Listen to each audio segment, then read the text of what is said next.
Hello guys, ഞാൻ വിദ്യ. ഇന്ന് ഞങ്ങളുടെ നാട്ടിലെ നാട്ടുതാലപ്പൊലിയാണ്.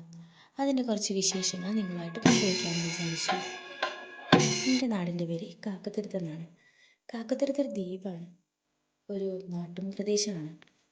അവിടുത്തെ നാട്ടുകാരും അവിടുത്തെ കൂട്ടായ്മയും എല്ലാം കൂടി ചേരുമ്പോൾ ഉണ്ടാകുന്ന കുറേ കാര്യങ്ങളും എല്ലാം നിങ്ങളുമായിട്ട് ഷെയർ ചെയ്യാമെന്ന് വിചാരിച്ചു. ഇന്ന് നമ്മൾ താലം കൊണ്ടുപോകുന്നത് തൈക്കാട്ടുശ്ശേരി അമ്പലത്തിലേക്കാണ്. ഞങ്ങൾ ഈ താലമെടുത്ത് നടന്നു പോകുന്നത് വഞ്ചിയിൽ കയറാനാണ്.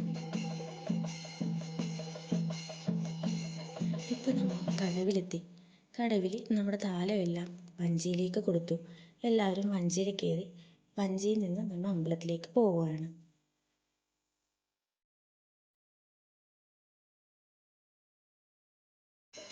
അങ്ങനെ നമ്മൾ തൈക്കാട്ടുശ്ശേരി ചെന്ന് അവിടെ നിന്ന് താലമെല്ലാം എടുത്ത് അമ്പലത്തിലേക്ക് നടന്ന് അമ്പലത്തിൽ ചെന്ന് താലമെല്ലാം ഇറക്കി നമ്മൾ ദേവീനെ കണ്ടെന്ന് തൊഴുത് അവിടെ നിന്ന് ഇറങ്ങി. അത് കഴിഞ്ഞ് അമ്പലപ്പറമ്പിലൊക്കെ കുറച്ച് നേരം നടന്ന് പൊരിയൊക്കെ വാങ്ങിച്ചു, ഐസ്ക്രീമൊക്കെ കഴിച്ച് പിന്നെ നമ്മൾ വീട്ടിലേക്ക് പോരുകയാണ്. അപ്പോൾ ഇന്നത്തെ വീഡിയോ ഇത്രയേ ഉള്ളൂ ഗൈസ്. നിങ്ങൾക്ക് ഇഷ്ടപ്പെട്ടെങ്കിൽ ലൈക്ക് ചെയ്ത് ഷെയർ ചെയ്ത് സബ്സ്ക്രൈബ് ചെയ്യണം. ഇനി നെക്സ്റ്റ് വീഡിയോയിൽ നമുക്ക് വീണ്ടും കാണാം ഗൈസ്. ബൈ.